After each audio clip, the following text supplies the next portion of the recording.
Tom, where you at? Hey. How's it How are going? you, man? Good Welcome to see back. you. Yeah, welcome back to Ghana. Oh, it's my How long home. have you been away? Oh, I go and come all the time, so Yeah. I've been here 10 days this time. 10 days this time? That's a long time. Listen, it's a beautiful thing you built in here. Just doing the research for this interview alone, I found out some very interesting things about you. I didn't originally know that you came to Ghana to coach Hearts of Oak as a 19-year-old. How does that happen? Which 19-year-olds arise from the UK to come and coach one of the greatest clubs in Ghana? Africa. In Africa, thank Because you. you're a Kotoko fan, you are trying to downplay us a little bit. That's fine, that's fine. You know, and especially, I like to talk over. It's okay, it's okay. Especially at that time, you know, it was really on top. In the UK, I wasn't a very good player. So in the UK, it was really difficult to break in. I'd done all my coaching badges and I wanted to work in the game. And so I just had an idea, okay, maybe if I go abroad, you know, it's not a new idea, especially for European coaches to go abroad and develop their skills. And so I had an idea, and then I got a connection actually directly to Harry Zakor. He said, no problem, come down and observe. So I was there for 6 weeks, and then it didn't work out. Actually, I went to Olympics. As well? Yeah, so that is why you were 19. Starting at that age, yeah. So I think Olympics was maybe by 21 or something. Okay. And then I did a little bit there, and then actually with Hebertado, I went back to Hearts for a little while as well. So doing a lot of, I got a lot of mentors from that. One of my early mentors was Sir Cecil Jones at Quifio. He liked me, and he used to invite me around to the house. Hebertado was another really important mentor for me, another former player of House of Oak, Robert Tete. So I was lucky that I was in the ecosystem here, and rather than coming with an idea from abroad of like, okay, this is how we do things, I got somehow connected to the big names in Ghana football, and they helped shape my ideas. And so I liked coaching, but I got the idea for the academy, and you know, so went on another track, and then coaching was full time, and so it was difficult to do both. And then I got a job with Sir Alex Ferguson at Man United, and that wasn't actually a full time gig. So it meant that I could work 1 week a month. I had to go to one country in Africa every month, do a full analysis for Man United, and then 3 weeks I would be here. I had a salary, but I could then really focus on the academy. So that's a little bit of the early days. It is. I mean, and that is very impressive, because I'm wondering, for example, you come into Ghana as a teenager, Hearts of Oak, doesn't work out, go to Olympic, doesn't quite work out as well, you come back to Hearts of Oak, and during that same period, somehow you landed a job with Manchester United, one of the greatest football clubs in the world. At that time. At that time, it still is. I mean, I'm wondering, and all of this while you were still trying to find your feet in Ghana. So how did that happen? It was a random set of circumstances. I decided to attend like all the tournaments in Africa just to get my sort of bearings and understand the industry. So I went to an under-17 African Championships in Gambia. Okay. And I met the Man United. 2005? No, maybe earlier. Under-17? Was it the one Ghana lost to Gambia? Yeah, the final 2-5, yeah. Okay. David Duncan was the coach of the Ghana team. And I met the Man United scout there. Okay. And he lived in Cape Town, and he liked a player from Burkina Faso. And I said, what are you going to do? He said, I'm not going to do anything, because I don't want to go to Burkina Faso. I said, I'll go for you. That's right. So I went to Burkina Faso and tracked down the family and found the player, told him that I was working on behalf of the Man United scout. And so I arranged everything, and then I called. Those days, I didn't even have a mobile phone. I called the landline in Cape Town. Yeah. The wife answered, and she said, oh, he passed. And so after the funeral, I called the switchboard at Man United. I said, look, I was working on a player for Frank. That was the scout. Right. And he's passed, so do you want me to do anything? They said, yeah, we had the reports. And then I embellished a little bit, so I said, oh, there was also a guy in Ghana. He was looking at it. They said, oh, we didn't know anything about that guy. I said, yeah, there's. Yeah. So then I mentioned one guy from Mac, and I said, okay, he can come as well. So I brought the two guys up, and and actually they wanted to sign the guy from Burkina Faso. Okay. He decided not to sign, which was a heartbreak for me. Oh, wow. But still, when I was there, they did a lot of assessments. They asked me to watch a lot of games, predict which players were going to make it and everything. And then at the end, Sir Alex sat me down. He said, okay, Frank has passed. I want you to be the new guy in Africa, which for me as a young guy, you know, that's the beauty of football. Like in everything else, you take your steps, you do your degrees, you pass through the process. But football, like one day you can be here, you tell the boys, the next day you can be on the pitch with Ronaldo or Mbappe. And it will happen just like that. So for me, that was a little bit like my moment. And then from that, I got so much exposure to the Man United Academy. Sir Alex gave me a lot of ideas, and I used some of those ideas to, you know, build Right to Dream. And he was great because he said, okay, every year you can bring 2 Right to Dream boys. Oh, wow. And so every year, the best 2 got to go to Man United, and then I would obviously scout for whoever I thought the best player in Africa was as well. So that was like one of the early motivations for our boys, was like the best 2 here going to Man United. Big deal. And we never managed to get a player there, but I'm sure it's going to happen in the future. Sooner rather than later. Maybe. So I'm quite sure. And if you heard the bell there, it's because we're right in the middle of we call it academic compound, or what do you call it? Yeah, it's school. Yeah. Yeah, of Right to Dream. The students, or they're in class right now. You want to call them footballers. Tom actually refers to them as students. It's just basically what they are. Student athletes. The student athletes, there you go. And we'll go to some of the classrooms, but one last thing on that Man United scouting job. There is a famous story about the John Mikel Obi episode. How involved were you? Were you the one that recommended him to Man United? No, that was Frank. That was Frank. But it was like going on as I was starting. So yes. It was an interesting process, you know. And you know, I don't know if you remember with those early AFCONs, like 2006 as well. Yeah. Obi was a 10, and Sir Alex saw him. You know, he even referred to him like the next Zidane, and he was playing 10 and just looked like a different player to the one that we got to know, who was obviously still a great player, but he was more offensive, and they were so excited about him. And then, you know, and then he changed his mind and went to Chelsea, and the rest is history, you know. Yeah. But Sully was there, Michael Essien was there. They both went for that trial. Yeah. So that was before, but so you know, a lot of players got really close and just missed the, you know, and actually the Man United scout in Denmark, he sadly also just passed, but his last big project was Kudus, and he was pushing like crazy that he wanted Man U to sign Kudus directly from FCN, but they didn't agree to that one either. So. We'll get to the Kudus story, but this is one of the most distinct things I see every time I come to Right to Dream. You've got a wall here, global wall, and you have pictures, magnets, I believe, that you've stuck to different parts of the world, different countries, basically depicting where each of your graduates is. Is that what's happening on this wall? Yeah. So the way we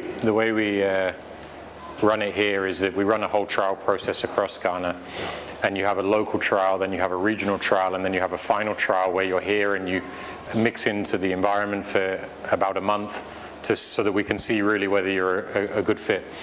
And then if you make it, then we have a scholarship ceremony up in the dining room, and we present you with your picture.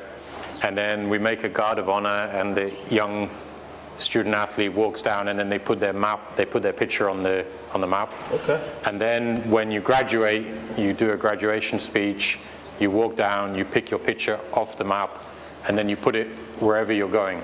Wow. And then once you're there, then we change the image according to an image of you performing wherever you go. So it's really part of like the culture, and then it's really nice because you can see the young kids when they're in, and they'll come and stand here for hours, and they're just looking up.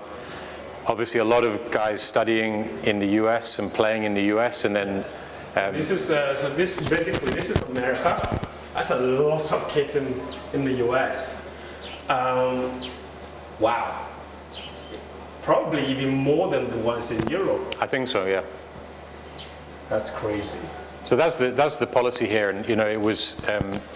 I was really lucky, like I said before, with some of my early mentors that early on, I don't know if you remember this, but when George Weah retired, he was involved a little bit with Midtjylland with Alaji Bimbo was doing a project. Yeah. So there was two, they were called Ajax pitches at the University of Legon, and we managed to get one, and then George Weir was training on the other one, and then it was really nice because just across the road in Aponglu, Abedi Pele was, so it was like this mecca of Africa's greatest legends, and I was just a young coach trying to make it, and you couldn't believe it, like, wow. And even Tony Yeboah was starting a project around there as well. So there was this like center of excellence in East Legon, and then George Weir got closest to me, and for some reason he took a liking to me, and then he used to come and train at the old academy with the boys. And then in those times in Ghana we had Ajax, Feyenoord with the big academies in Ghana. And then he asked me one day, Tom, what are you trying to achieve? I said, one day I want to have an academy like that. He said, oh, then you're going to fail. And I said, why? And he said, because they're not here for Ghana. And that's the most pertinent thing anybody's ever said to me. Yeah. And I asked him, what's the meaning? He said, you have to find something which is really here for Ghana, and then whatever you're hoping to achieve can be a byproduct. Okay. But if you're here for yourself, like Ajax were here for themselves, he said it's going to fail. And you see, it's prophetic because they failed. Absolutely. So our idea was like, okay, if we're here for Ghana, what does it mean? Let's make sure that every kid, once you're in, you're guaranteed to be in for 5 years. Because in the European model, if you have a bad season, you go home. In Europe, no problem, because you have a good life outside of your academy. But here, you know, for a kid to come into this environment and then think every year I might be asked to leave, is an untenable situation. And then we said, okay, what if a kid isn't going to make it as a footballer? We have to treat every kid as if it was our own son. So that's where we got this idea. We have an office in New York now, and we built all these pathways to say, okay, if you take your education seriously, you can end up in US on scholarship. And then the last thing was like, okay, if we're here for Ghana, then we can't do only boys, we have to do boys and girls. That's right. And everybody said, what's the business model behind girls? But ours was more of a cultural model inspired by George Weir.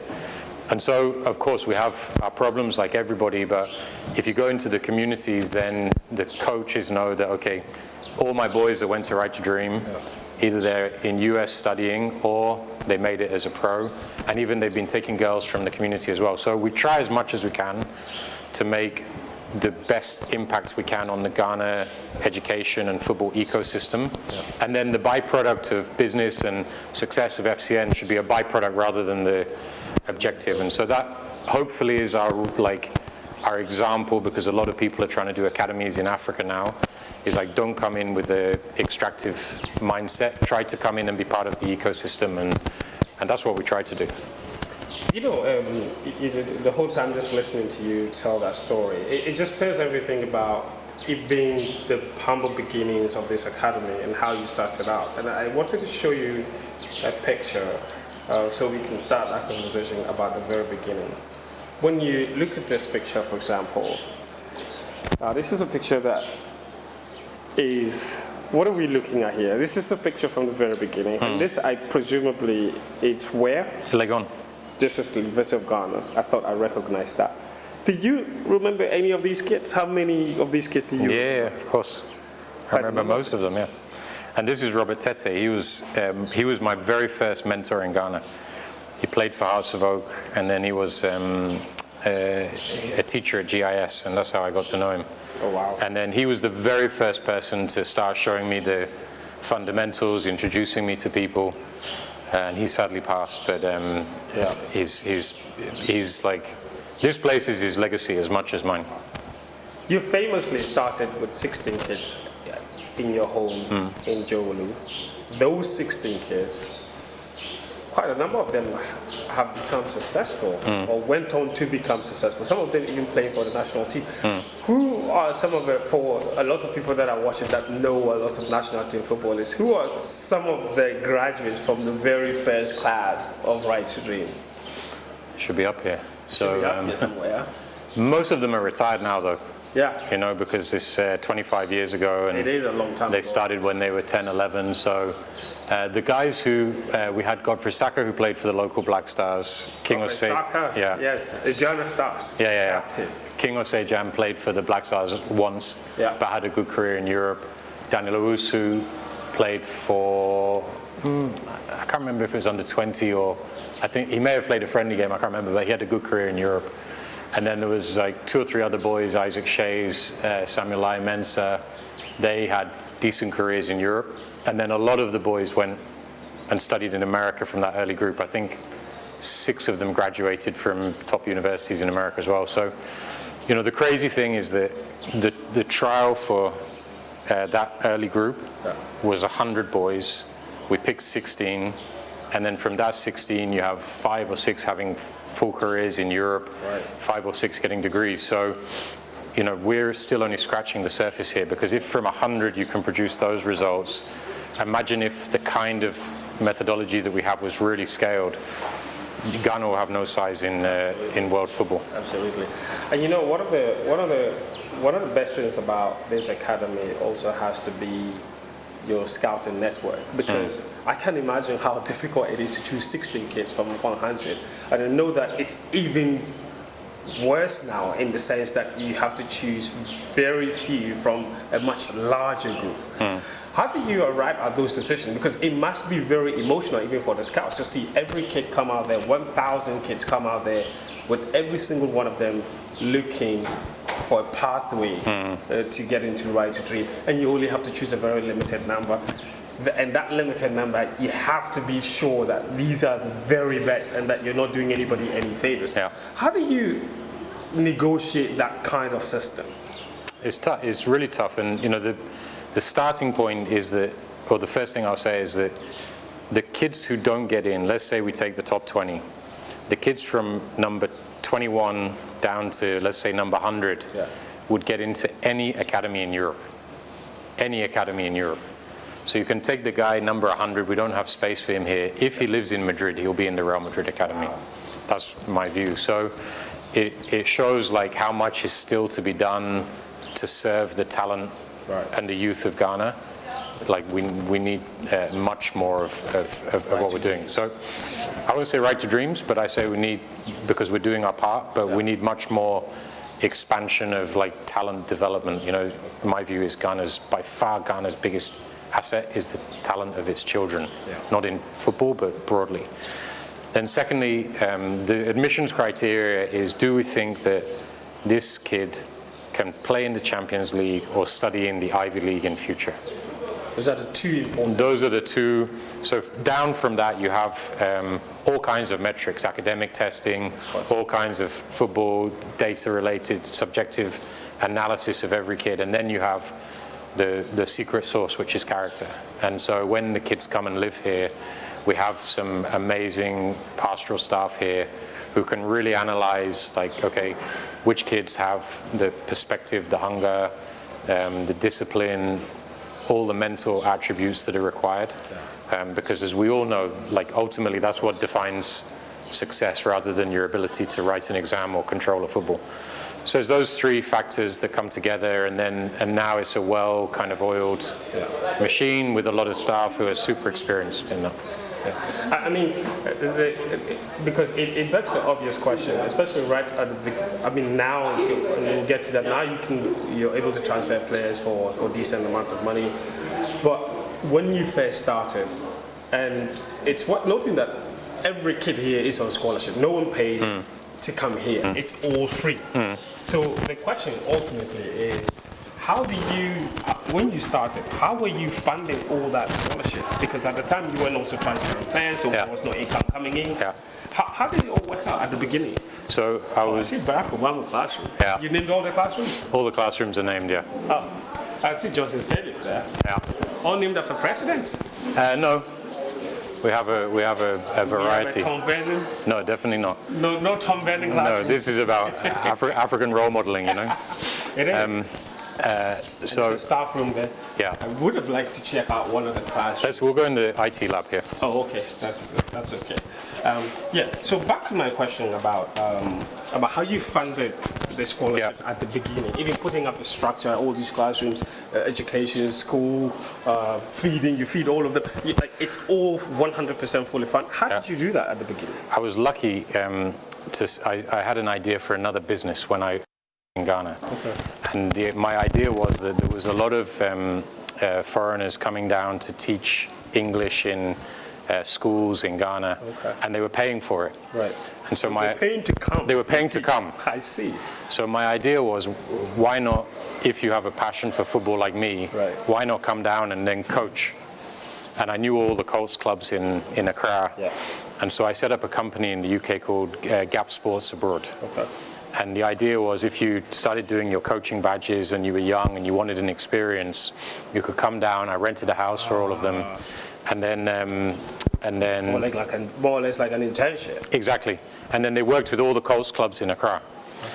And so, and you could charge pretty good money because the parents were often wanting to make sure that their kids were safe in Africa, all this stuff. And so that business was really successful. Okay. And that was my private business, but I used all the profits to fund the academy.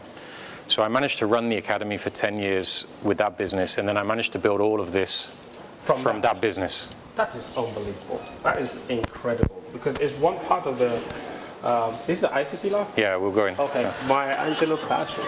I love mine because I'm an English student. Oh wow. Hello. Hello guys. How are you?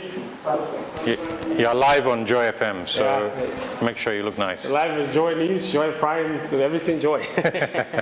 How are you guys? How are you doing? Good. You were out? Good. ICT? Yeah. So what, Tom, what's happening here? Hi, nice to meet you. You're in China? You're Mr. Vernon as well. Yeah, very nice to meet you. Yeah, that's my oldest son. He's teaching here. Right now we're just doing video editing, I guess. Just teaching them. Basic video editing or? Yeah, standard video editing. Like video analysis software kind of thing? No, that's for their coaching class. I'm just teaching them how to edit videos, how to post them, how to save them. How to create their own content, basically. Yeah, create their own content, edit their own media, basically. That's amazing. One of the great things that happens here is we have a robotics program. Yeah. Thanks, buddy. And we've been as far as world champion in robotics. So we've been Ghana champion many times. You can see all of our certificates up here. And then our robotics program is one of the best programs that we run at Right Dream. Robotics. Yeah. So a lot of the footballers that you see playing out there, they've been as far as the world championships in robotics as well. You know, and for me, like one of the most impressive things, again, is the educational aspect of this. When did you, because you mentioned a very important aspect of it, when did it become like so critical for you to add education, to incorporate and make it a mandatory aspect of the academy? Because there have been, I'm sure, of course, you have been in this country long enough to know that, and especially around the time you came, footballers really didn't care that much about school. It was just about the talent. But you insisted and made this a critical aspect of the academy. How did you get that idea, and how has that helped you in the long run? I think the George Weah story that I told you is the key. Was the inspiration? You know, so it's like if you're here for Ghana, you know, you would never, if you look at a lot of football academies in Africa, you would never want your own son to be there. Yes.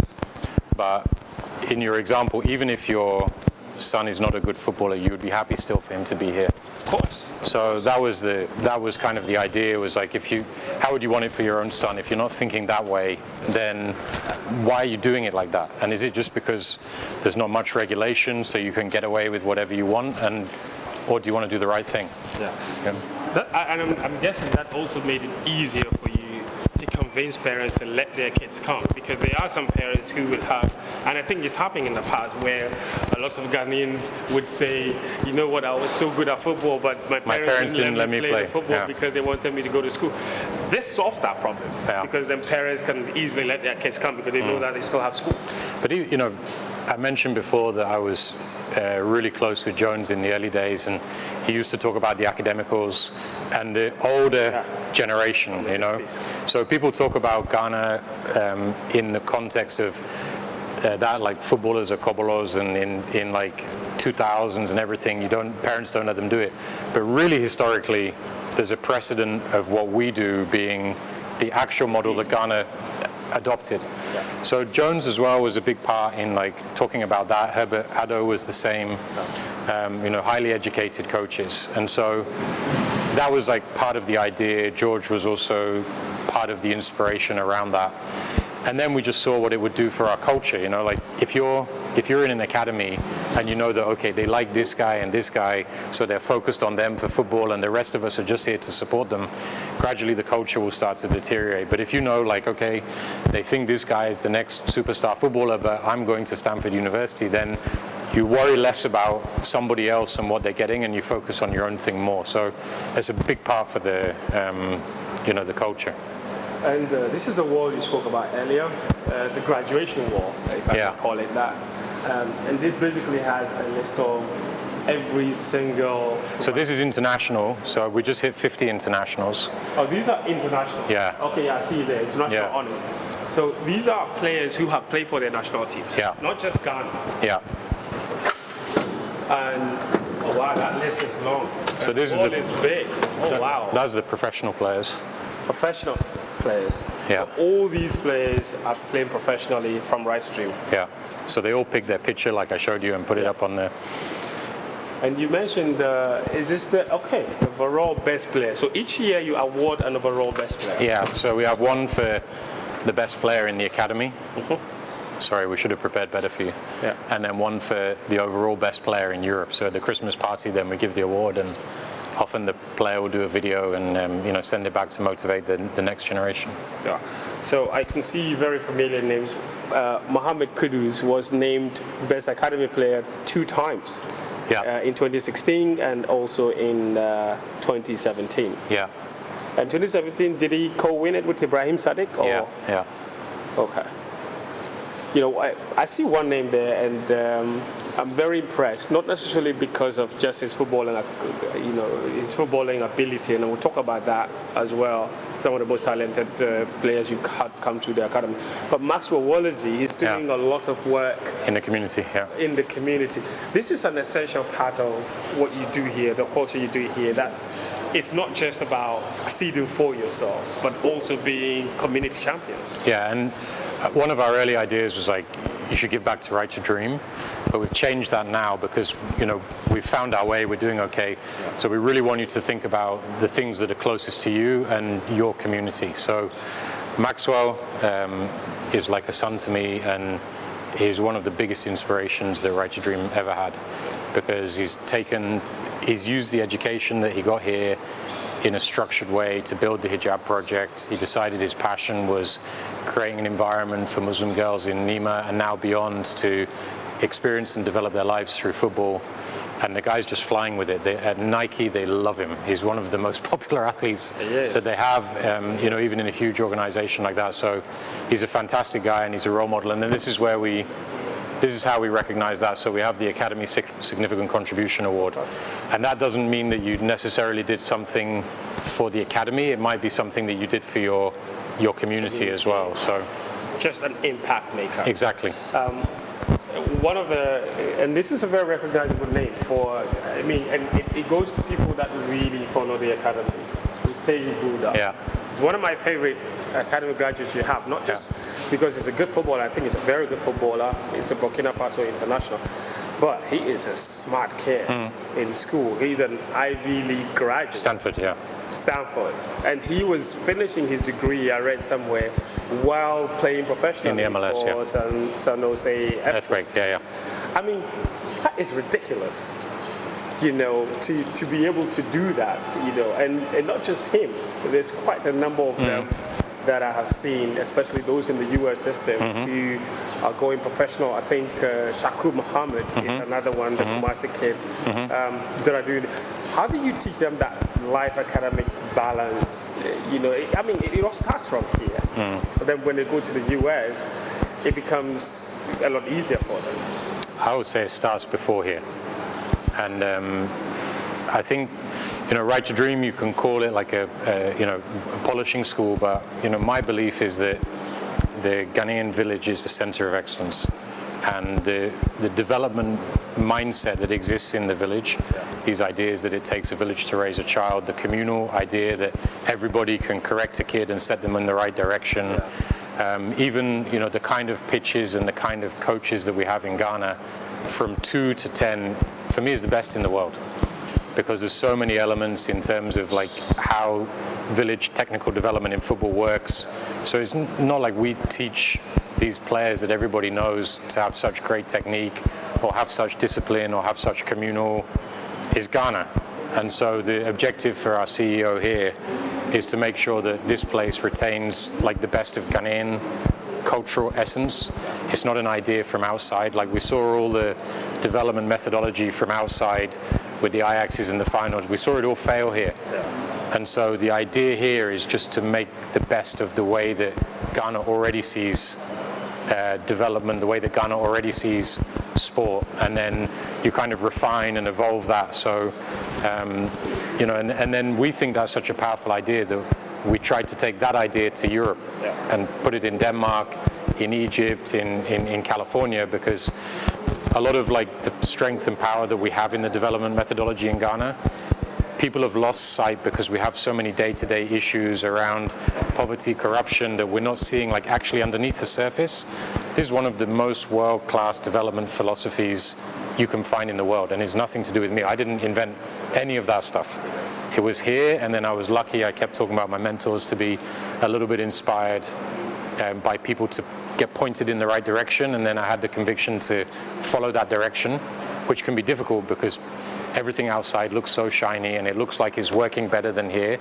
So it's so easy if you're at Man U to say, oh, maybe I should do it the Man U way. But a lot of mistakes, trial and error, but ultimately we managed to like hold on to that essence, and that's why Eddie is our CEO, and then that's why we have so many Ghanaian leaders here who know how to bring that to life. You've got a lot of names on this one. I want to ask you one more question about the names here, because is there one name here that you look at and then something just switches in your brain? It doesn't necessarily mean the most successful, but perhaps one name that really just sticks out for some reason, because thousands of kids have gone through this academy. 25 years is a long time. So this is a really hard thing to ask you to do, but for some reason, is there one name on this wall, or maybe a couple, that just stand out for some reason? It doesn't even have to be football and reason. It's a tough one. Yeah, Louisa was our first girl into the academy, and she tragically passed away earlier this year. Oh, wow.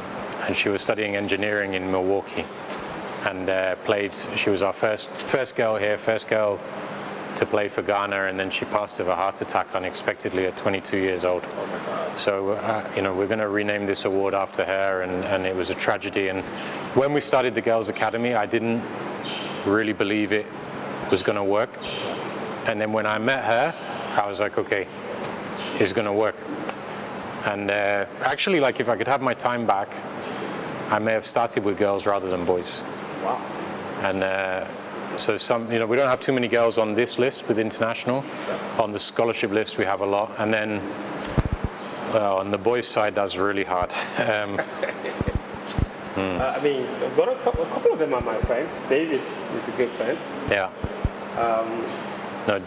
One of those kids that you first sent to the UK. Yeah, him and Waris went together to the UK, and that's where we were quite limited at that time on the number of options we had. Okay. And so we didn't have many connections with professional football clubs at the time. So some of our guys would be like, look, we know you're good, but go and study, show yourself, and then you try and find your way from there. So it's crazy really that like David and Waris went to football college in England. Actually, my son's just about to go there. And then Waris ended up playing Champions League World Cup. David played Champions League qualifiers. Both of them are just getting towards retirement.